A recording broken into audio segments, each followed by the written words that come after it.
Praktik segitiga restitusi, tugas 1.4.A.7,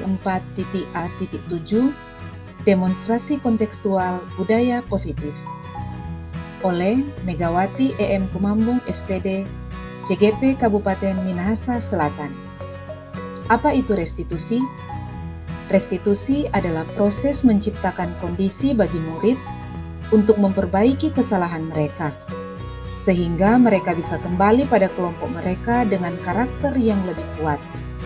Atau, restitusi adalah sebuah cara menanamkan disiplin positif pada murid. Restitusi juga adalah proses kolaboratif yang mengajarkan murid untuk mencari solusi untuk masalah dan membantu murid berpikir tentang orang seperti apa yang mereka inginkan dan bagaimana mereka harus memperlakukan orang lain.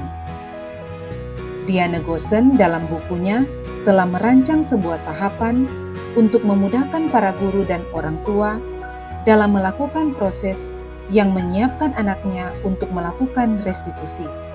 Tahapan tersebut bernama segitiga restitusi.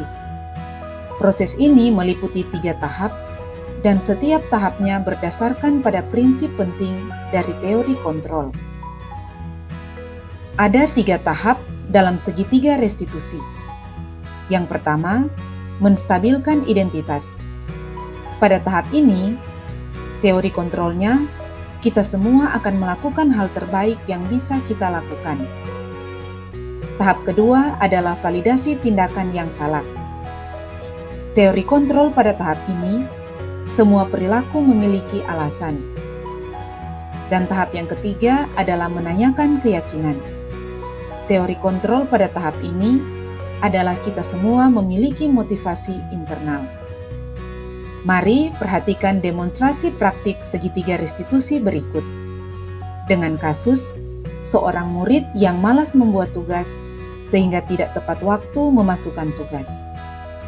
Apa Fia tahu kenapa Encik panggil Fia datang ke kelas? Encik karena malas membuat tugas. Karena malas membuat tugas. Ya. Kira-kira malas membuat tugas itu suatu hal kesalahan atau tidak? Kesalahan. Pastikan orang pernah melakukan kesalahan, kelalaian. Secara sadar Fia menyadari bahwa ini kelalaian. Jika Fia sadar, pasti ada alasan kenapa Fia lalai buat tugas sehingga tidak tepat waktu menyerahkan ke guru mata pelajaran. Pasti ada alasan. Alasannya apa? Jadi alasan walaupun yang mendasar mungkin malas buat tugas. Yang kedua karena ada faktor-faktor tertentu sih yang bisa di rumah supaya terganggu dalam membuat itu tugas. Alasan Fia kenapa terlambat memasukkan tugas karena malas pertama. Ada saatnya memang malas. Tapi juga alasan lain karena jaringan yang tidak mendukung kalau di kampung. Nah sekarang, kalau setahun itu malas, berarti ada saat di mana Fia sebenarnya sudah boleh buat itu tugas, tapi tidak buat.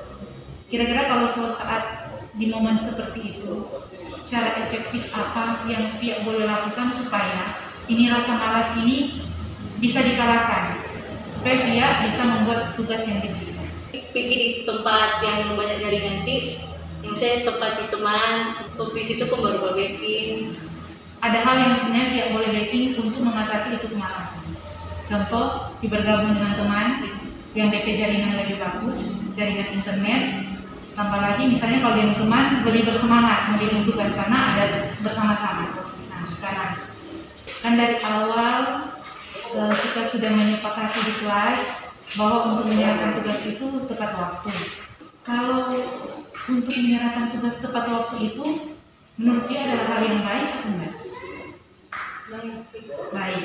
Jadi Fia meyakini hal itu, meyakini bahwa memasukkan tugas tepat waktu itu hal yang baik.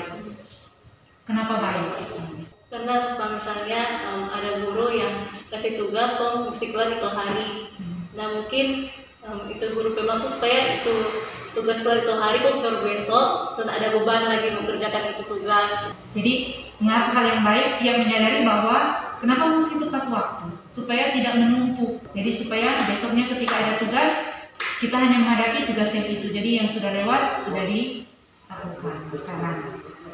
Kira-kira menurut Via, memasukkan tugas tepat waktu itu adalah salah satu faktor orang sukses.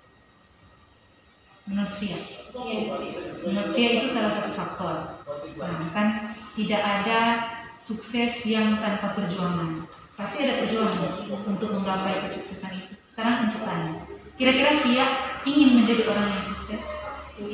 Ingin. Nah, sekarang Encik mau tanya, jika ingin jadi orang yang sukses, kedepannya gambaran diri seperti apa yang Via inginkan?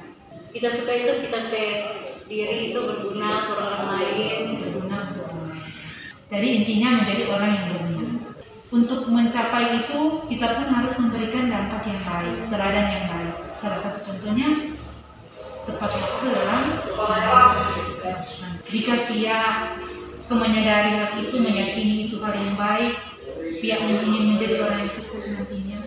Sekarang apa yang akan Via ubah? Dari yang sekarang Via alami lalai membuat tugas, kira-kira ke depannya apa yang Via akan ubah? sifat kemalasan.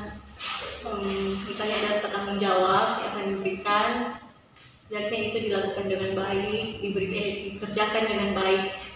Jadi untuk kedepannya Via akan memperbaiki dengan cara Tepat waktu, menyerahkan tugas. karena dari situ kita dapatnya tanggung jawab. Jadi menyadari dan akan mengubah diri menjadi lebih baik. Terima kasih, salam dan bahagia.